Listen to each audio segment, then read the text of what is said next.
अस्सलाम वालेकुम एवरीवन। मैं हूँ वसीम सत्ता और आप देख रहे हैं मोटो बस। ये उस वीडियो का कंटिन्यूएशन है जो मैंने लास्ट में बनाया था, मेरी जिक्सर का फ्यूज जो उड़े जा रहा था उसके। तो उसमें मैंने 3-4 दिन वहाँ पे कंपनी में रखी थी बाइक। अभी कल मुझे कॉल आ गया था कि आपकी बाइक हो गई है, ले जाना। तो कल उन्होंने 4 बजे फ़ोन किया था और 6 बजे के पहले लेने को बोला था, लेकिन कल मेरे पास टाइम नहीं था। तो आज जा रहा हूँ सुबह के 11:45 बजे। तो देखते हैं वहाँ जाके क्या डिटेल मिलती है, फिर वहाँ पे जाके मैं बताता हूँ। तो बाइक हमारी हो चुकी है रेडी। जो फ्यूज़ शॉर्ट वाला इश्यू था वो सॉर्ट आउट हो चुका है, लेकिन जो झटके वाला इश्यू था ना वो अभी भी नहीं हुआ है। और वो जो व्हील मैंने रीफिट करवाना था वो भी हो गया है और काफ़ी गाड़ी फ्री हो गई है। ब्रेक भी अच्छी तरीके से लग रही है पीछे वाली। और ये फ्यूज़ शॉर्ट वाले इश्यू की बात करें तो उसमें उन्होंने ये बताया कि जो मैंने हज़ार्ड का वायरिंग करवाया था ना, उसकी वजह से ये इश्यू आया था। तो अभी तो मैंने हज़ार्ड का सारा वायरिंग वगैरह निकलवा दिया है और उन्होंने जो इसकी जो सेल्फ असेंबली है ना वो पूरी चेंज कर दी है।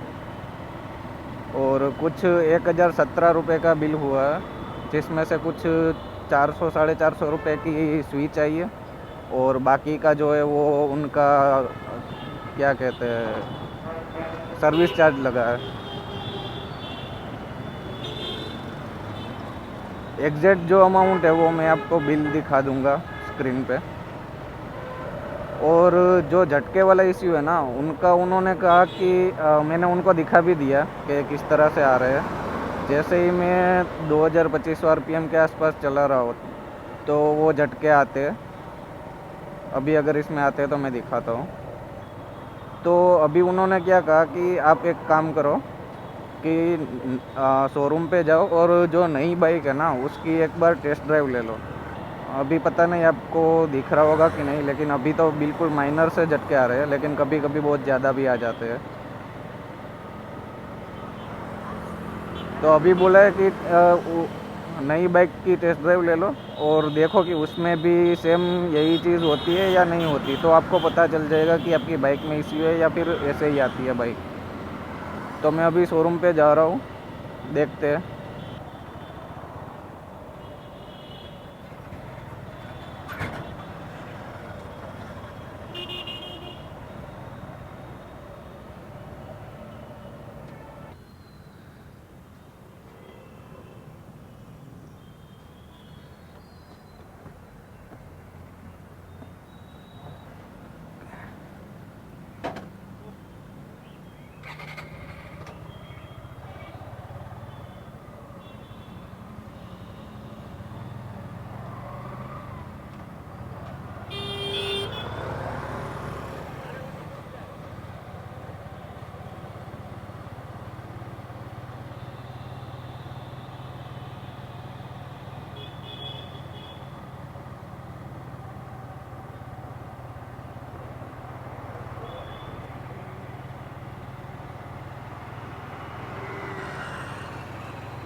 तो अभी ये नई बाइक में तो मुझे कुछ उस तरह का इश्यू दिख नहीं रहा है।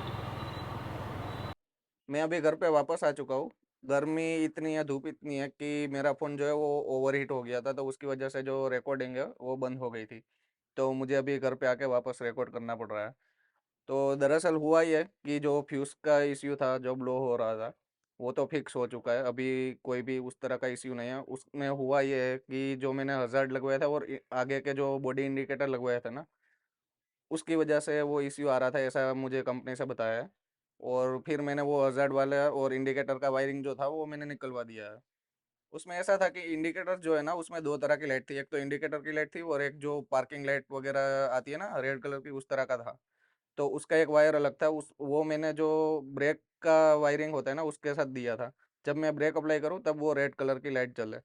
तो मेरे ख्याल में तो उस वजह से वो इश्यू आ रहा था। जब भी मैं पिछली ब्रेक को प्रेस कर रहा था ना तब वो फ्यूज़ ब्लो हो जाता था। फ्रंट ब्रेक पे नहीं होता था क्योंकि मैं ज़्यादातर फ्रंट ब्रेक ही यूज़ करता हूँ। तो तब नहीं होता था, लेकिन जब भी मैं पिछली ब्रेक यूज़ करता तो वो ब्लो हो जाता और फिर मुझे रिप्लेस करना पड़ता था। तो थैंकफुली वो इश्यू रिज़ॉल्व हो गया है। अब मुझे इंडिकेटर्स जो है वो फिर बदलने पड़ेंगे। वो मैं देखता हूँ क्या कर सकता हूँ मैं उसमें।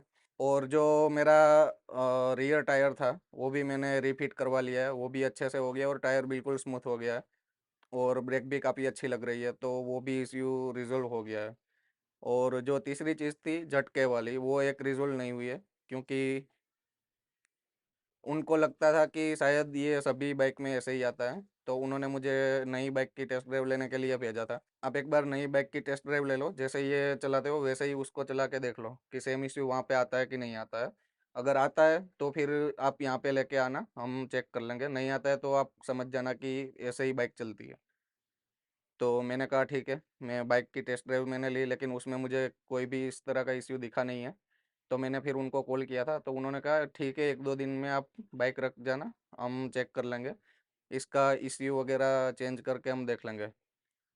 तो क्योंकि ईसीयू की बात है और ये प्रॉब्लम इतना मेजर मुझे लगता नहीं है, क्योंकि ज़्यादातर मैं इस तरह से चलाता नहीं हूँ, मैं थोड़ा हाई रेविंग पे ही चलाता हूँ।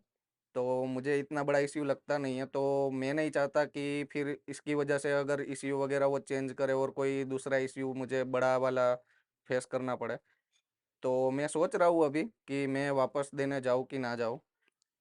99% तो मैं नहीं जाऊँगा, लेकिन देखते हैं। और जो सर्विस पर्सन का जो रिस्पॉन्स है, जो बात करने का ढंग है, वो थोड़ा-सा मुझे इस बार अच्छा लगा है। जिस तरह से वो रूडली बात करते दूसरे सर्विस स्टेशन पे, उस तरह से तो नहीं की, लेकिन ठीक था, मतलब बहुत कुछ ख़ास भी नहीं था, लेकिन ओके था ये सर्विस एक्सपीरियंस मेरे लिए। और एक बात मुझे पसंद नहीं आई कि जो जब वो चेक कर रहे थे तब मुझे वहाँ पे रुकने नहीं दिया। ये मुझे अच्छा नहीं लगा। वहाँ पे उनको रुकने देना चाहिए था ताकि हमें पता चले कि वहाँ पे वो क्या चेक कर रहे हैं और दरअसल क्या इश्यू है।